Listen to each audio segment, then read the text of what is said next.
ободо биринчи радионун негизги маселе программасы. Студияда Гүлжан Каражанова, уктуруунун режиссеру Дилбар Капарова, ал эми Фейсбуктан чыгарууга көмөктөшүп жаткан Алтынай Сарыбаева. Саламатсыздарбы, урматтуу радио угуучулар? Кумтөрдө быйыл бир кварталда 2 тонна 504 килограмм алтын өндүрүлдү. Бул өткөн жылдын ушул мезгилине салыштырмалуу 436 килограммга көп. Буга байланыштуу бюджетке которулган салыктар, социалдык фондко болгон чегерүү жана башка милдеттүү төлөмдөр 48,1 миллион долларды түзгөн. Бүгүнкү күндө кен өндүрүү иштери экологиялык эрежелерге ылайык цианидти жөнгө салуу, жер суу пайдалануу, айтор айлана чөйрөнү көзөмөлдөө иштери активдүү колго алынгандыгы Кумтөр компаниясы тарабынан билдирилүүдө. Дагы бир жагымдуу жаңылык, аталган компания президент Садыр Жапаровдун тапшырмасы менен Токмок шаарында оор жүк ташуучу унаалардын эскирген дөңгөлөктөрүн, анын ичинде авиациялык жана башка типтеги жүк көтөрүмдүүлүгү 180 тоннага чейин автомашиналардын шиналарын оңдоого багытталган заманбап кайра иштетүүчү заводду куруу долбоорундагы демил келип жатат. Эми биз ушул жана башка суроолорубузга жооп алуу үчүн Кумтөр компания жабык акционердик коомунун президенти Алмаз Бартабасовду студияга чакырганбыз. Саламатсызбы, Алмазбек Арстанбекович, студияга кош келдиңиз. Саламатчылык. Урматтуу радио угуучулар, албетте биздин уктуруубуз азыр түз ободо чыгарылып жаткандыгын эсиңиздерге сала кетели. Бул темага байланыштуу өзүңүздөрдү кызыктырган суроо, сунуштарыңыздар болсо, албетте биздин түз байланыштагы 392190 жана 0502 392190 номерине байланышсаңыздар болот. Мындан сырткары биз азыр биринчи радионун Фейсбуктагы баракчасы аркылуу онлайн чыгып жатабыз. Ал жактан дагы бир катар суроолорду калтыруу мүмкүнчүлүгүңүздөр кеңири. Алмазбек Арстанбекович, албетте биз теманы баштайлы. Мына Кумтөр дегенде эле дароо эле алтын кен өндүрүү иштери эске түшөт эмеспи? Анан калса билесиз, кендин айланасында да бир топ кептер жүрүп келди эле. Эгер ушу мамлекеттин менчигин өткөрсө, мамлекет иштете албайт деген сыяктуу түрдүү бир сын пикирлер айтылган. Деген менен бүгүнкү күндө бир жакшынакай болуп иштеп, кен өндүрүү иштери өткөн жылга салыштырмалуу мына жогоруда маалыматтарда да жазып жатасыздар, мындай бир өсүүлөр бар экен. Мисалы үчүн Кумтөрдө ушул өткөн жылдын ушул мезгилине салыштыруу көлөм канча түздү? Анан деги эле мына 6 айдын деле жыйынтыгын бардык мамлекеттик орган, мекемелер, ишканалар чыгарып жатпайбы? Ошол тууралуу маалыматтарды өзүңүздөн уксак. Рахмат дагы бир жолу. Кутмандуу күнүңүздөр менен, урматтуу угуучулар. Эми суроо уруксат болсо, жооп көтөрүүдөн мурун Кумтөрдүн соңку жылдагы 2022 жылдагы өндүрүштүк көрсөткүчтөр менен кичине маалымат берип кетейин. Башкача айтканда, 2022 жылы 556 миң унция же болбосо 17,3 тонна алтын өндүрүлгөн. Салыштырмалуу 2021 жылга бул 468 миң унция же болбосо 14 тонна алтын. Ал эми ошол алтынды саткандан кийинки түшкөн кирешелер 2022 жылы 986 миллион долларды түшсө, ал эми 2022 жылы бул 856 миллион долларды түздү. Бул көрсөткүчтөр, бул жетишкендик өтө жакшы жана бул чоң зор ийгилик деп эсептеп айта кетсем жаңылбайм. 2023 жыл сурооңуз быйылкы өндүрүш кандай болду деп атпайсыңарбы? 2023 жыл боюнча өзүбүздүн өндүрүштүк планыбыз боюнча келатабыз азыркы күндө. Бул 6 айдын ичинде бюджетке салык катары, башка төлөмдөр катары 89 миллион доллардан ашык төлөмдү биз которуп бердик. Ал эми алтындын өндүрүшү боюнча салыштырмалуу 2022 жылга 2023 жылдын алтындын өндүрүлгөн көлөмү бул 6,5 тоннадан ашты азыркы күндө. Ошол эле мезгилде бюджетке которулган салыктар, социалдык фондко чегерүүлөр жана башка милдеттүү төлөмдөрдүн көлөмү тууралуу да айтып өтсөңүз. Рахмат, бул дагы жакшы суроо. Негизи бекитилген 2009 жана кайра каралган 2017 жылдагы инвестициялык келишим негизинде Кумтөр ишканасынын жалпы расмити да айта кетейин, баягы налоговый нагрузка деп айтып атпайсызбы? Ошол налоговый нагрузкабыз жылына 20%га чыгат. мындай жөнөкөй эсептеп да койсок болот. Эгерде жалпы түшкөн кирешебиз мисалы $800 миллион болсо, ошондон 20% салык жагына чегерсек, мисалы $160-180 миллион бул салык болуп калат. Эми 2022 жылдагы төлөмдөрүбүз боюнча ошол келишимдердин негизинде кайсыл төлөмдөрүбүз бар деген суроо болуп атпайбы? Бул дүн кирешеден 13% бар. Андан тышкары материалдык сырьёнун базаны өнүктүрүү жылдык суммасы 4% дүн кирешеден, ысык көйлөнүгү фондуна 1% дүн кирешеден, андан тышкары Кыргыз Республикасынын салык кодексине ылайык жана башка төлөмдөрүбүз бар. Бул баягы прибыльдан ошол сыяктуу төлөмдөрүбүз. Мисалы 22 жылы дүн киреше 13% деп атпаймынбы, ошондон ошол суммабыз 127 миллионду түздү. Ал эми көп суроолор дагы болуп кетти. 4% материалдык сырьёну базаны өнүктүрүү боюнча жылдык суммасы эмне үчүн 2023 жылы мисалы өткөндө кээ бир массалык маалымат каражаттарында айтылып жүрдү. 1,5 миллион эле төлөп коюшту укмтөр.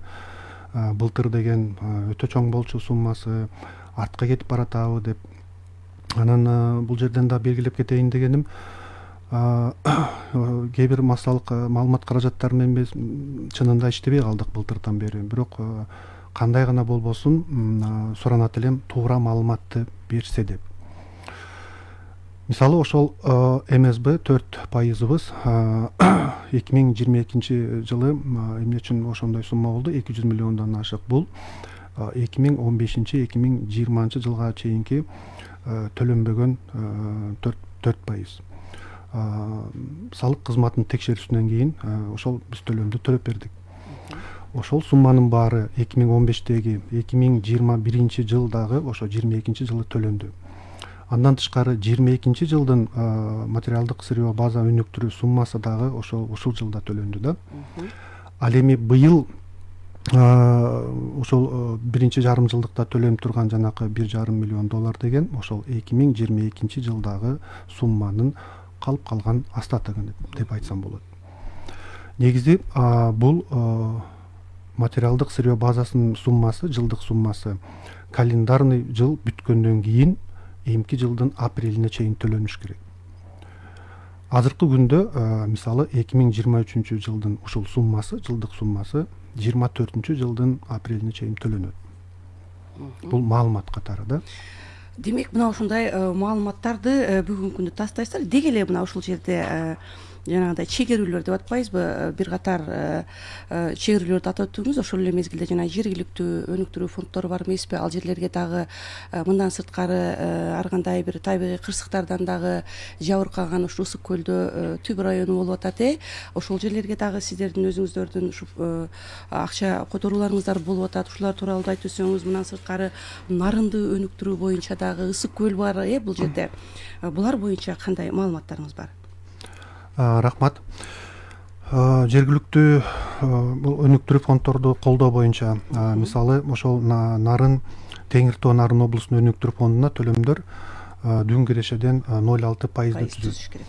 2022 жылга бул $3 миллион тегерегин түздү. Себеби биз июнь айларынан баштап төлөп баштадык. Ал эми 23 жылга бул 1 жылдык жалпы суммадан болот. Ошондо азыркы күндө мисалы дүн кирешебиз 800 миллион деп эсептесем, ошондо 0,6% бул уже $3,5 миллион түзүш керек. Бул абдан жакшы баягы каражат жагынан жардам болот деген. Ошону менен катары эле президент Садыр Нуркожоевич дагы айтып кетти эле ушул нарын фонду жөнүндө. Биз ошону аткарып жатабыз. Ысык көл областына ооба 1% бул дүн кирешеден түшөт. Бул дагы жылдык былтыркы 2022-нин суммасы бул $9 миллион тегереги болду. Табигый кырсык жана башка ушундай иштерге албетте кайрымдуулук жумуштарыбыз бар. Ооба. Мисалы жакын арада эле болуп өткөн тилекке каршы Түп районундагы сел көчкүлөр болбодубу? Ошол тарапка компания тараптан $1 миллион чегерип бердик. Бул кандайдыр болсо дагы биринчи иретте ошо жашоочуларга жардам болот. Эми бүгүнкү күндө дагы көпчүлүктү тынчсыздандырып турган эле бул Кумтөрдөгү ачык кенди эксплуатациялоо. Бул жерде 2023 жылга чейин ал эми кенди алтын ылгоочу фабрика кайра иштетүү 2026 жылга чейин жүргүзүлүшү керек. Ага ылайык быйыл кайсы мезгилге чейин ушундай кен казуулар жүрөт. Бул деген Кумтөрдө алтын казуу иштери токтотулат дегенди түшүндүрүп турабы? Деги эле канча көлөмдө бүгүнкү күндө бизде кендин мындай кору бар десек болот? Биринчиден биринчи суроого жооп берейин. Айта кетпедиңерби? 26 жылы, 23 жылы токтоп, 26 жылы фабрика иштеп ошо менен токтомок деп, ачык иштеген ыкма менен деп. Бул жерде мен мындай да, 2017 жылдын долбоору менен кендин иштөө мөөнөтү 2023 жылы ачык ыкма менен токтомок. Ал эми фабрика болсо 26 жылга чейин иштемек. Бирок 2018-2019 жылдары кылынган геологиялык чалгындоо иштеринин натыйжасында кендин иштөө мөөнөтү кайра каралып чыкты. Ошону менен азыркы кездеги биздин ачык ыкма менен кендин иштөө мөөнөтүбүз 2031 жылга чейин узартылды. Бул ачык ыкма менен. Демек, мурдагыдай эле кен казуу иштери жүргүзүлө берет дегенди. Ооба, албетте. Ачык ыкма менен азыркы күндө биздин запасыбыз 134 тоннабыз бар. Бул ачык ыкма. Андан тышкары жер астынан ыкма менен казуубуз бар. Ал жерде дагы запасыбыз бар, 100 тоннадан ашык. Көп баягы көйгөй көтөргөн калдыктарды сактоочу жайда, ал жерде 120 тонна алтыныбыз бар. Ошону менен иштерибиз 2040 жылга чейин барышы мүмкүн. Алмазбек Арстанбекович, азыр биздин радио карамыбыз бар экен. Кулакчынды кийип алсаңыз, суроону кабыл алсак. Саламатсызбы? Биз сизди угуп атабыз. Байланыштасыз, сурооңузду бере бериңиз. Биз сизди угуп атабыз. Саламатсызбы? Алло, саламатсыздарбы? Сурооңузду кабыл алабыз. Саламатсыздарбы? Биз сизди угуп атабыз, угарман. Мүмкүн болсо сурооңузду бере берсеңиз. Мен шаардан чалып аттым эле да. Анан азыркы кезде биз болгон жаңылыктардын баарын чын төбүнө карабай бүт интернеттен алып окуп атабыз да. Анан ошол жактарда акыркы күндөрү мындай деген маалыматтар көп кетип атат да. Кумтөр иштебей жатат, артка кетип атат. Мурун чет өлкөлүктө иштеткенде башкача болчу эле, азыр башкача болуп калды деген суроолор көбүнчө ойлондуруп келет да. Ошол жөнүндө бир аз кыскача маалымат берип койсоң болот. Рахмат сурооңузга. Алмазбек Арстанбекович бул боюнча кыскача жогоруда айтып өтсөңүз, эми угармандар дагы сурап калыптыр. Дагы бир кошумча айтып өтсөңүз. Сизге дагы рахмат сурооңузга. Ооба. Акыркы ушул 1-2 айда сөз болуп кетпедиби? Ушундай Кумтөр артка кетти, иштебей атат, начар иштеп атат деп. Бул маалыматты мен дагы бир жолу урматтуу угарман айта кетейин. Муну четке кагып, бул чындыкка дал келбейт. Себеби мына азыркы күндө Кумтөр ишканасынын биздин өзүбүздүн баягы стратегиялык пландарыбыз бар да, пландарыбыз. Краткосрочный, среднесрочный, долгосрочный деп. Анан ошонун бирин эле айта кетейин. Ошол Кумтөр кенинде, ошол Кумтөр кенин иштетип эле ошол жер менен туруп калбастан, биз дагы башка жердеги участокторду карап жатабыз да. Анан мына өткөн жумада эле лицензияны алдык. Тоголок месторождениега, Жангарский площадь деген жерибиз бар, ошол жерде. Ал жерде мына уже рабочий группабыз рабочий иштеп баштады. Ушул жылдын аягына чейин, декабрь айына чейин иштөө пландарыбыз даяр болот. Биринчи этаптагы жумуштарыбызды аткарып баштайбыз. Бул баягы биздин өнүгүүбүз жагын деп коеюнчу. Ал эми ишкананын ичинде кандай өзгөрүүлөр же болбосо кандай жетишкендиктер дейт. Мына Алтайда дүйнөдө ар кандай азыр окуялар болуп жатат. Ага карабастан Алтайдагы биздин түшкөн кирешебиз мына $89 миллион биз бюджетке которуп бердик. Жумушчуларыбыз өз убагында баягы айлык маянасын алып жатат. Андан тышкары модернизация, то есть өндүрүштө бир гана ошо иштетүү менен алек болбой бизде дагы өнүгүү жагында карашыбыз керек, туурабы? Өнүгүү, азыркы жаңы технологиялардан артта калбашыбыз керек. Биздин баарыбыз билебиз, Кумтөр ишканасында 25 жылдан бери иштеп жаткан кээ бир мындай оборудованиябыз бар. Тетиктер, мындай чоң основные средства деп коет. Ошолорду биз жыл сайын карап модернизациялоо, жаңылантуу деген жоопду айтайын. Ошол боюнча иштерибиз уланып жатат. Мына ушул жылдын башында былтыр буйртма берип башка поставщиктер менен ушул жылдын башында жаңы бир 6-7 даана оор техниканы алдык. Бул дагы жумуштун баягы эффективдүү алып барышына, жанакы чыгымдарды контролдоого, андан тышкары эң башкысы бул жумушчуну кооптуу алып барганга түрткү берет. Андан тышкары ишкананын ичинде көп долбоорлорубуз ишке ашып жатат. Ишке ашырып жатабыз. Мисалы долбоорлордун бири ошол эле бул дагы көп каражатты талап кылат, бирок ага карабай ошону туура пландап, мисалы ошо калдык сактоочу жайды кандай иштетебиз, жер астынан ыкма боюнча иштетүүнү кандай кылабыз деп, ошону менен фабрикада алтын улгоочу фабрикабыздын модернизация жагын, каяк жагынан жаңы нерсени кошуп атабыз, жаңы технология деп, ошол иштердин баары жүрүп жатат. Анан бул жерден ошо Кумтөр артка кетип атат, начар иштеп атат деген бул туурага дал келбейт. Алмазбек Арсланбекович, албетте бул чалгындоо иштери деги тоголок гени жана башка дагы бир гендер тууралуу дагы сөз кылабыз. Азыр болсо угарманыбыз бар экен, суроосун кабыл алып койсок. Саламатсызбы? Саламатсызбы? Мен Алмазбек мырзага суроом бар эле. Ооба, бериңиз. Кумтөрдө иностранецтер иштечү эле, азыр Кыргызстанга өттү деп айтылган. Мен азыркы абал боюнча ошол эл арасында сөздөр көп болуп жатат. Ошол боюнча суроого жооп берип койсоңуздар. Рахмат. Рахмат. Суроо жакшы суроо. Иностранецтер жөнүндө кичине мындай 20 жылга артка мындай айта кетейин. 97 жылдан бери, негизи 97 жылдан бери ушул 2020 жыл, 21 жылдарга чейин ушул Кумтөр ишканасында чет элдик адистер көп эле иштеди. Бул адистер жер жүзүнөн да келди десем, мен баягы туура болот да. Ошол эле Австралиядан, Южный Африкадан, Канададан, Европадан болушту, Россиядан да болушту, Казакстандан болушту. Анан жылдан жыл өтүп, негизи мен ошо кыргыз жарандарына, кыргыз адистерине өтө мындай жакшы баа берип кетейин деп мүмкүнчүлүктөн колдонуп кетейин. Чынында башында ошол 25 жыл мурун, 30 жыл мурун кыйын болчу, бирок азыркы күндө биздин адистерибиз ошол тажрыйбаны алып, туура колдонуп, аны ошол бойдон калып калбай өнүгүү процессине дагы коштуруп, азыр ушу биздин кыргыз жарандарыбыз жанакы алтын өндүрүүнүн башынан аягына чейин өзүбүз контролдоп, өзүбүз ишти алып барып жатабыз.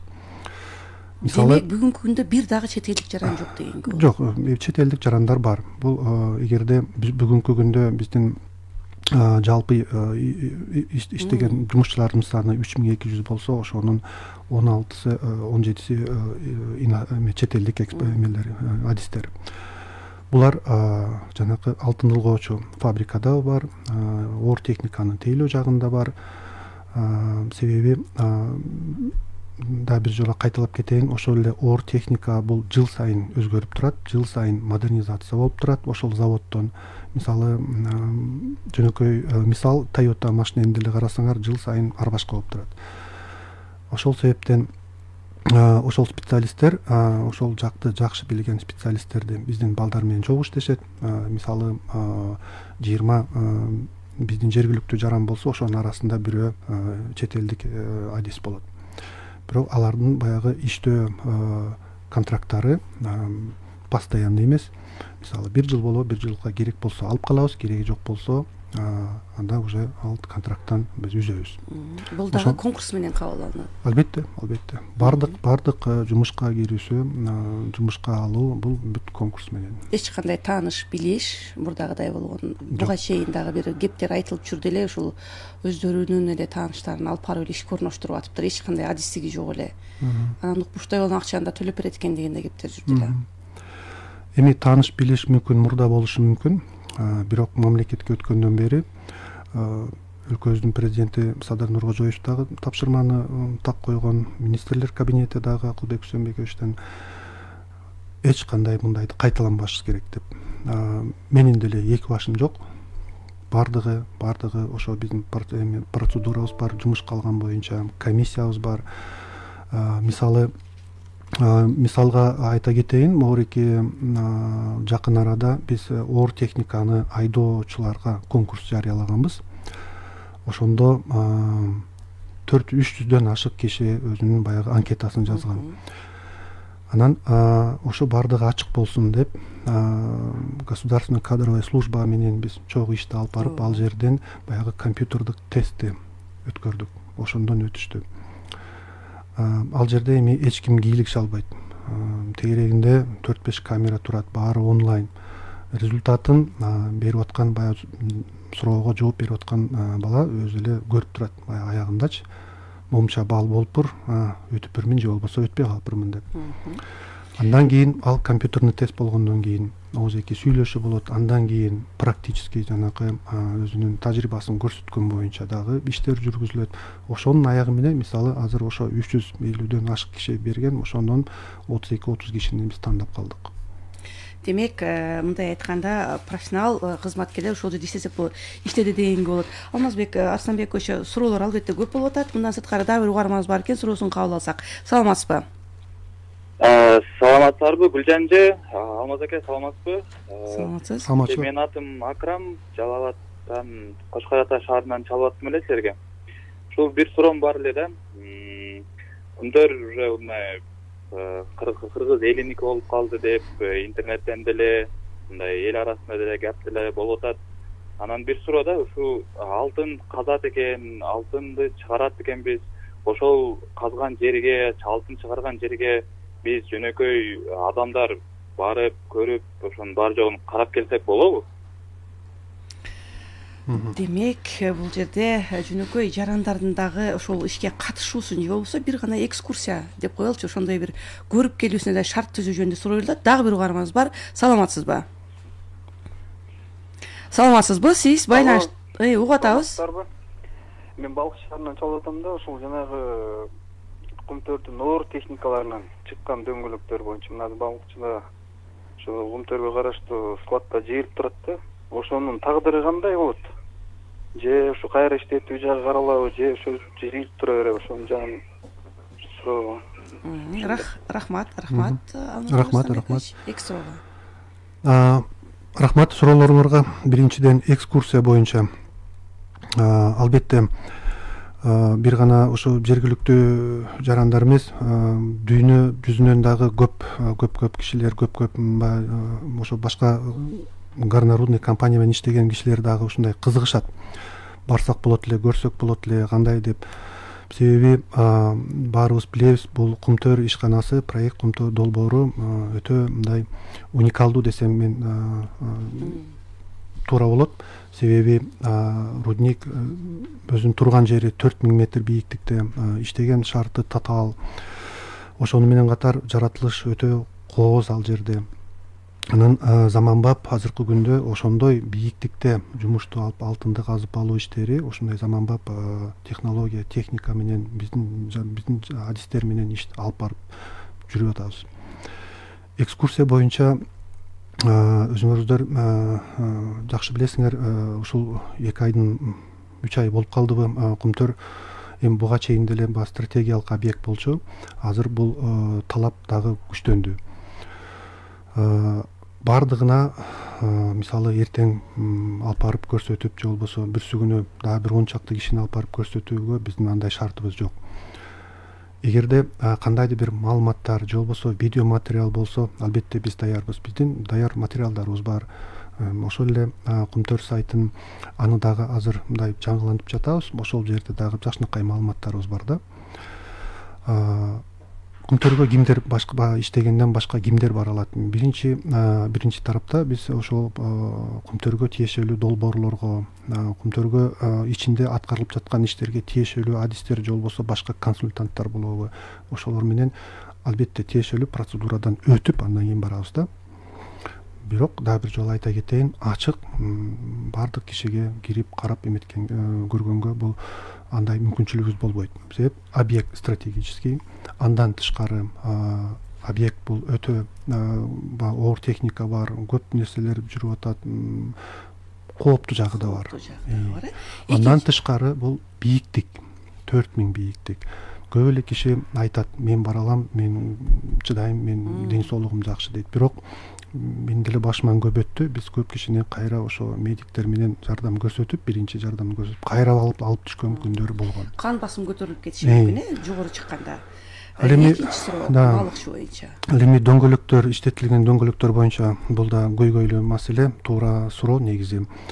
Деги эле дүйнө жүзү боюнча дагы бул баягы кичинекей дөңгөлөк эми размерине жараша да түрлөрү бар да. Ошо чоң дөңгөлөктү кайра иштетүү же болбосо иштелип бүткөндөн кийин муну андан ары эмне кылабыз деген суроо бул бир гана ошо Кыргызстанда да эмес, башка өлкөлөрдөгү компанияларда ушундай тоокени иштеткен бул маселе бар. И жана бул дөңгөлөктү ошо кайра иштетүү негизи бул өтө каржылуу нерсе да. Каржы көп керек.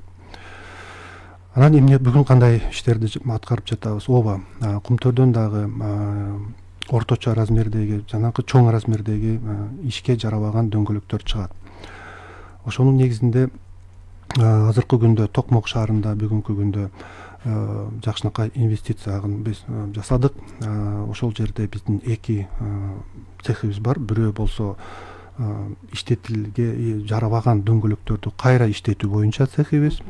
Экинчиси болсо ошол жараган дөңгөлөктөрдү кайра калыбына келтирип, кайра баягы өзүнүн жумушун аткарганга негиздейбиз. Ошол боюнча дөңгөлөктү кайра иштетүү боюнча оборудование деп коеюн, оборудование Россиядан келди, заманбап баягы контролдогон жагы бар, бүт жагынан коопсуздугу жагынан дагы саатына 2000 тоннага чейин жеткирген переработка кылганга оборудование орнотулду. Анан мурики 2 жумадан бери ошол цехыбыз иштеп, тестовый режимде иштеп жатат. Азыркы күндө ошо чогулуп жаткан жарабаган дөңгөлөктөрдү кайра иштетип майдалап, бул жерде белгилеп кетейин, бул механический воздействие да, механический деп коебуз. Андан башка түрү бар, күйгүзгөн түрү бар. Күйгүзгөн бул албетте экологияга терс таасирин тийгизет. Бул метод болсо механический ошо майдалап аягы жанакы крошка чыгат. Азыркы күндө ошо жана айтып кетпедимби, тестовый режимде иштетип деп 100 тоннага жакын биз ошо резиновый крошканы даярдап койдук. Сатып алуучулар да бар. Ошону менен катар кээ бир ишканаларыбыз, ошол эле аэропорт болобу, башка тоокен ишканалары болобу, мисалы Таластагы же болбосо Түштүктөгү, алар дагы өзлөрүндө ошо үйүлүп жаткан дөңгөлөктөрдү алып келгенге даяр болуп турат. Бул долбоор мамлекет үчүн дагы эң башкысы экологияны баягы келечекке сактап калуу максатында жакшы бир долбоорлордун бири. Демек бул бир эле ошол жердеги дөңгөлөктөр эмес, жалпы өлкө аймагында ошо керектен чыккан же болбосо колдонуудан чыккан дөңгөлөктөрдү кайра иштеткенге шарт түзүлүп атат. Андан түшкөн каражат? Ооба, албетте. Бул бир гана Кумтөрдүн баягы чыккан дөңгөлөктөрдү эмес, Кыргызстан боюнча өлкөнүн булуң бурчунда жаткан ошо жарабаган резинаны алып келип, бизге алып келип берсе, биз аны переработка кылабыз. Ошо сатып алам дегендер болсо канча ошо күкүмдө? Резиновый крошканы эмнеге колдонулат деген суроо болушу мүмкүн да. Ооба, аны азыр көп жерде ошол спорт залында колдонуп жатат, брусчатка колдонуп жатышат, баягы имараттарды салганда фундаментке колдонуп жатышат. Мисалы Россияда да бар экен. Канчадан сатып алам десеңер, мисалы эртең эле биздин ошол Бишкектеги кеңсебизге келип, ошол жерде материально МТС бөлүмүбүз бар, ошол жерде бардык маалыматты ала аласыңар. Дагы бир угарманыбыз бар экен, суроосун кабыл алсак. Саламатсызбы? Алло, угарман, саламатсызбы? Байланыш. Саламатсызбы? Бере бериңиз сурооңузду кыска, нуска. Саламатсызбы? Жаңы эле жумуш жөнүндө сөз болуп кетти да. Анан Алмаз байке бир суроо бар эле. Менин атым Бактияр. Быйыл окуу жай неми бүттүм да? Финансы, экономика тарабынан. Анан ошо жумуш боюнча сурайын дейм. Өзү Кумтөргө жумушка кантип орношсо болот? Жаңы эле окуу бүткөн ошо жумуш боюнча сурайын дейм.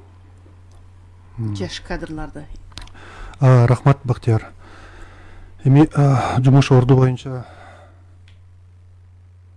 Сүйлөй бериңиз. угулат. Сүйлөй бериңиз. Жумуш орду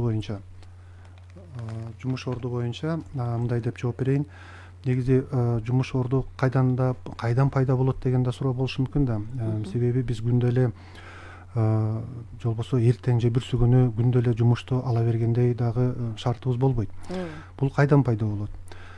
Жыл аягында же болбосо жыл башында биз баягы бюджетти бекитебиз. Ошол кезде мисалы ар бир бөлүмдө тоо кен тармагында болобу же болбосо бул балыкчыда же Бишкекте, Караколдо момундай жумушчулар болот. Жумушчунун саны бекитилет. Момундай кишилер ушунча киши болуш керек деп. Анан ошол жылдын ортосунда мүмкүн өздүк шарттарына байланыштуу кээ бир жумушчуларыбыз жумуштан бошонот. Же болбосо өнүгүүнүн негизинде кандайдыр бир долбоордун негизинде бизге баягы кошумча жумушчулар керек болот. Кошумча жумушчуларыбыз деген бул адис болушу мүмкүн, же болбосо жөнөкөй жумушчу. Анан жумуш орду албетте керек болгондо талапка жараша биздин сайтта бул баягы ушунун аты жөнү, кайсы позиция же болбосо кандай талаптары бар деп биздин сайтка чыгат. Ал сайтка чыккандан кийин ал жерде дагы срок, ошо подача заявления деген бар эмеспи? Арыздын мөөнөтү орнотулат, баардыгы жагы болот. Ошол бүткөндөн кийин алып жабылат. Ал эми ар бир жаран өзүнүн баягы профессионалдык талабы ошого туура да келсе, албетте жазып, ал жерге регистрациядан өтөт эмеспи? Анан ал маалыматтын баары биздин кадрлар бөлүмүнө келет. Ал жерден анан документтер топтолуп, өзүнүн процедурасы боюнча андан кийинки иштер кетет. Жанагы мен айтып кеткен компьютердик тест болобу, практический вождение болобу, жана башка ошого ылайыктуу иштер. Ал эми Бактиярды мына жакында эле окуу жайды бүтүптүр. Бизде жакшынакай программабыз бар да, бул стажировка. Ошо чоң окуу жайларды бүткөн азыр суу ичип алайын. Окуу жайларды бүткөн адистерибизге ошол мүмкүнчүлүк, бул стажировка программасы, 2 жылдык стажировка программа менен тиешелүү бөлүмдөрдө тиешелүү өзүнүн адисине жараша өткөнгө дагы шарты болот да. Бактиярга мисалы жакында эле ошо объявление чыкты, бирок IT жагынан болуш керек ал да. Эгерде профессиясы ошого дал келсе, берсе болот. Алмаз Арстанбекович, мына бүгүнкү күндө биз жогоруда мен айтып өттүм эле, жанагы чалгындоо иштери боюнча мына 2032 жылдарга чейин узарты керектигин айтып өттүңүз. Ал эми ушул геологиялык чалгындоолор боюнча мына тоголок генин айтып атасыз. Ал жерде азыр ошол гендин көлөмү, анан деги эле мындан сырткары дагы ошонун жан жагында жайгашкандагы бир катар биздин ген бар эмеспи? Гендер бар, ошондой эле болгон. Мисалы үчүн жан карат деп айтылып атат, жан карт ошолор боюнча дагы айтып берсеңиз. Анан эми чалгындоо дегенде жалгыз эле ушул жерлерде чалгындоо болуп атабы, же жакка белиңиздерде башка жактарда дагы изилдөө жүргүзүп атасыздар? Анан тоголокто канча мына бүгүнкү күндө алтындын кени болуп атат? Анан бул расмий башталышы да качан болот? Ал жерде жанагындай курулуш иштери жүргүзүлүшү керек, кен казууга ылайыкташкан. Албетте. Эми чалгындоо иштери боюнча кыскача маалымат берип кетейин. Чалгындоо иштери бүгүнкү күндө негизи 2013-2014 жылдары менин билишимче чалгындоо иштери токтоп калган Кумтөр ишканасында. Бирок азыркы күндө биз мисалы 2022 жылы чалгындоо иштерин биздин внутриконституционный площади өткөрдүк. Бул мисалга алсак бир 50.000 погонный метр деп коебуз. Алдыга ошол 2000 соңку жылда койгон пландарыбызды биз аткардык. Бул биздин ошол площадьтын ичиндеги Кумтөр конституционный площадь деп коем. Ошонун ичиндеги участоктары бар. Борбордук карьерде, Сары Төр участогунда, Түштүк Батыш карьеринде жана Муздуу суу деген жерибиз бар, алтын улгоочу фабрика тарапта. Ошол жердеги өзүнүн иштерин аткарышты жана азыркы күндө жакшынакай результаттарыбыз бар. Мисалы ошол эле проектный дно карьера деп коебуз. Ошонун астында азыр бизде дагы 100 тоннадай алтыныбыз турат. Чалгындоо иштерин өзүңүздөр эле жасап атасыздар? Чалгындоо иштерин өзүбүз жасайбыз, албетте. Ал жерде 3 компания подрядный организация менен иштейт. Андан тышкары өзүбүздүн КККнын дагы станоктору, бургулоочу станоктору иштерин алып барат. Ал эми тоголок боюнча чалгындоо иштери муну менен токтоп калбайт. Биз жыл сайын муну өнүктүрүп, дагы жаңы площадьтарыбызды карап, ошо себеби чалгындоо иштеринин негизги максаты эмне? Бул запастарыбызды көбөйтүү. Кумтөр ишканасынын баягы жашоо иштөө мөөнөтүн узартуу десем болот да. Ал эми тоголок боюнча жанагы буга чейин да айтып кеттим эле, лицензияны на разработку биз ушул өткөн жумада алдык. Азыркы кезде бул жерде ошол СССР убагында 79-80 жылдарда болуп чалгындоо иштери дагы запастары боюнча С1, С2 категория деп коет. Ошо боюнча 17-18 тоннадай алтын бар.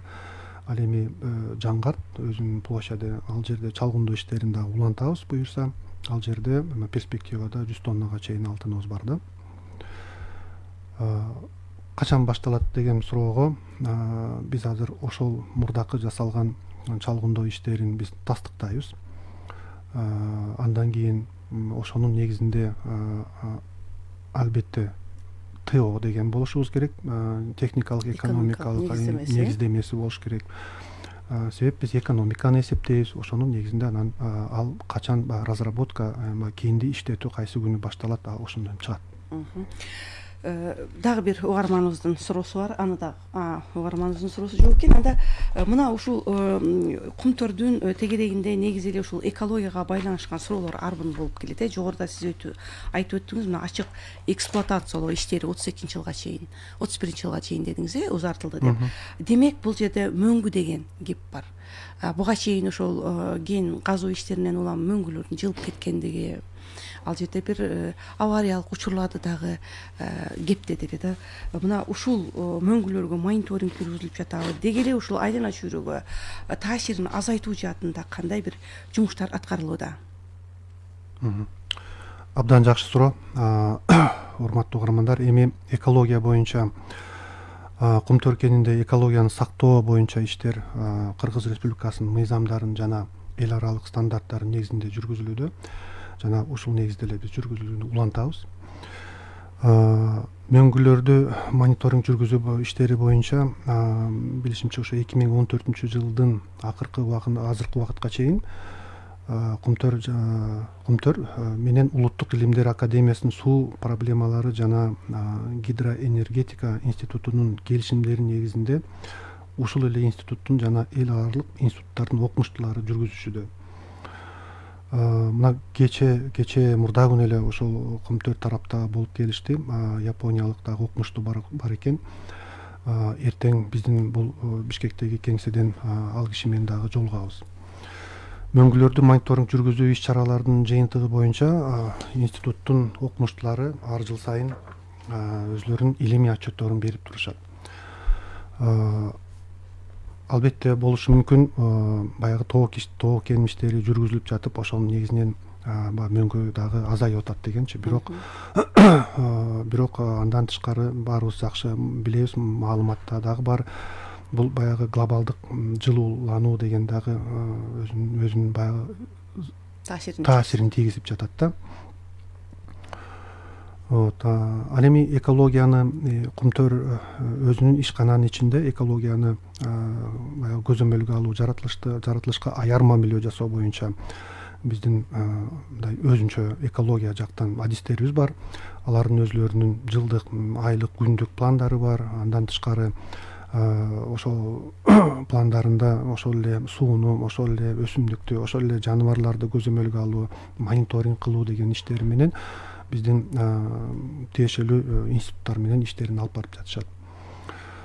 Ал эми консультанттар менен дагы иштери бар ошол экология тарапка. Экологдор да бул ишке катышат.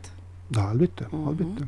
Өзгөчө ушул экология жаатында коңгуроо каккан бизде бир катар экологдор, ошолорду да чакырганга аракет кылып көрдүңүздөрбү? Мисалы үчүн буга чейин билесиз Сарычат, Эр Таш короо бар эмеспи, мамлекеттик короо, ошол жерге дагы жерине кирип кетти, ошол жерге чейин кыйын казып атышат деген дагы бир маалыматтар айтылды эле. Жок, бул чындыкка да дал келбейт. Биздин өзүбүздүн тиешелүү баягы чегибиз бар. Ал чектен биз 1 метр ары же мындай чыккан жокпуз. Жана Сарычат, Эр Таш ошол заповедникке биз дагы мындай кандайдыр бир техникалык жактанбы же мындай тоо кеништери жактанбы мындай эч таасирин тийгизген жокпуз. Ал туура эмес маалымат. Мисалы үчүн кептин бардыгы эле ошол жерде жанагы мөңгүлөрдүн жылып кетпеши, жер алдында баягы шахта тигинде ушундай түрүндө казып алса деп жогорку кеңештерде канча сын айтылып келет. Деги эле кен казуу иштеринде жалгыз эле кумтөр эмес. Анан эми бул тоголок боюнча ушундай бир жумуштарды азыр алдын ала бир пландар барбы же бул жерде деле бир ачык казуу иштери жүргүзүлүшү мүмкүнбү? Албетте, жакшы суроо. Жанакы айтып атпаймынбы, азыр биздин биринчи рабочий тобубуз түзүлдү. Ошонун андан тышкары андан кийин баягы биз запастарды тастыктагандан кийин техникалык, экономикалык негиздөө жагы жумуштары болот эмеспи? Албетте, биринчи очередте бизде ошол жер астынан алдынан алуу ыкмасы менен иштөө. Себеби бул биздин эми баарыбыз жакшы билебиз, тоолорубузда көпчүлүк жеринде мөңгүлөрүбүз бар. Мөңгүгө тийбеген биздин бир максатыбыз да. Эми бул жерде жанагы иштетилген суулар дейбизби же болбосо алтын кенин баягы жуугандан кийинки калдыктан пайда болгон дагы демелер бар эмеспи, чыгындылар, Ооба. Кандай технологияларды колдонуп жатасыздар? Бул суроо эми кооптулугу канча деп да жатпайсыңарбы? Суу үчүн кооптонууга негиз жок. Анткени сууга коркунуч жок жана суу таптаза десем болот. Эми мындай кыскача чечмелеп берейин. Иштетилген суулардын химиялык курамында оор металлдардын көлөмү болот. Жогору да болушу мүмкүн. Ошондуктан иштетилген суулар дегеним бул баягы алтын ылгоочу фабрикадан чыккан суу. Ошол иштетилген суулар айлана чөйрөгө жана адамдарга кооптуу болуп эсептелет. Аны баарыбыз жакшы билебиз. Кумтөр кенинде алтын өндүрүү фабрикасынан чыккан ошо иштетилген суулар өндүрүш калдыктары. Анын ичинде айта кетейин, пульпа 50% десем болот, 50% баягы суюк, 50% катуу. То есть твердая фаза. Менен өндүрүштүк калдыктар ошо жанакы хвостохранилищеге барып куюлат. Ал жерде ошо өндүрүштүк калдыктар төмөн жакка отурукташат, твердая фаза дегеним. Ал эми суусу болсо үстүнө чыгат. Андан кийин эмне болот? Ал жерден ошо иштетилген суу өндүрүштө иштетилген сууларды тазалоочу станциядан уруксаат берилген нормативдин чегинде тазаланып, андан кийин айлана чөйрөгө чыгат. Биз айлана чөйрөгө ташталат. Башкача айтканда, ошо алтын ылгоочу фабрикадан чыккан суу алтын калдыктарды сактоочу жайга түз эле барып түшүп, ал тараптан түз эле баягы дарыя сууларга түшүрүлөт деген бул туура эмес. Баягы обязательном порядке ошо сууну тазалоочу станциялардан өтөт. Көп өзүнүн методдор уровендери бар, жана методдору. Анан ошол сууну биз деген дарыяга таштаганга чейин албетте мамлекеттик орган көзөмөлдөп, текшерип, андан кийин гана анан чыгарып берет. Дагы бир угарманыбыз бар экен. Саламатсызбы? Алло, саламатсызбы? Сизди угуп атабыз. Саламатсызбы? Бере бериңиз сурооңузду. Суроом бар эле. Алмаз мырзага. Угуп атабыз сизди, убактыбыз. Ооба. Мен сурайын дегеним, мурун тамак аш чейинките Америкадан бери келчү экен. Азыркы учурда эле ошондойбу же кандай болду экен ошо? Демек кызматкерлерди тамактандыруу, тамак аш менен камсыз кылуу жаатындагы суроо. Рахмат сурооңузга. Тамак ашты азыркы күндө ооба 20 жыл мурун мүмкүн ошо кээ бир тамактарыбыз, кээ бир кандайдыр бир бөлүктөрү чет өлкөдөн келиши мүмкүн. Азыркы күндө ошол 3000 кишини тамактандырып, убагында тамагын жылуу жакшынакай даярдап берген бардыгы биздин кыргыз жарандарыбыз жана ошол эле продукталар өлкөбүздүн булуң бурчунан өзүбүздүн эле ата мекенде өндүрүлгөн эле продукциялар менен эле. Мисалы үчүн бул жерде Алмазбек Арсланбекович өнөр жай калдыктары сакталган жерлер, билесиз, бул боюнча бүгүнкү күндө Союз мезгилинде кеңиштетүүдөн калган ушундай ар кандай 92 объект бар болчу. Анын ичинен өтө улуу дагы заттар көмүлгөн жерлер бар. Эми Кумтөр тууралуу айтсаңыз да, кандай утилизацияланат, калдык сактоочу жай толуп калды деген дагы кептер айтылды эле. Абал кандай дегиле бул жаатта? Кайсы бир мезгилде бул боюнча дагы кеп кылып калбайбызбы? Калдык сактоочу жай жөнүндө айта кетсем, негизи калдык сактоочу жайыбыздын пионердик дамбасы деп коеюн, 1995-жылы курулган. Анан азыркы күндө азыр бийиктиги 46 метр жана бул ошол калдык сактоочу жайдын дамбасы өндүрүштүн баягы ишине жараша, долбооруна жараша жыл сайын курулуш иштери өткөрүлүп турат.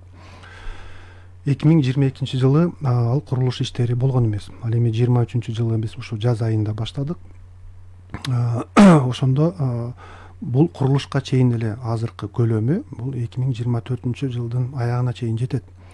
Баягы дамбадагы ошо таштанды суулар, фабрикадан чыккан суулар баягы ашып ташып кетет же дамбаны жырып кетет деген сөз кандайдыр бир көйгөй болсо бул туура эмес.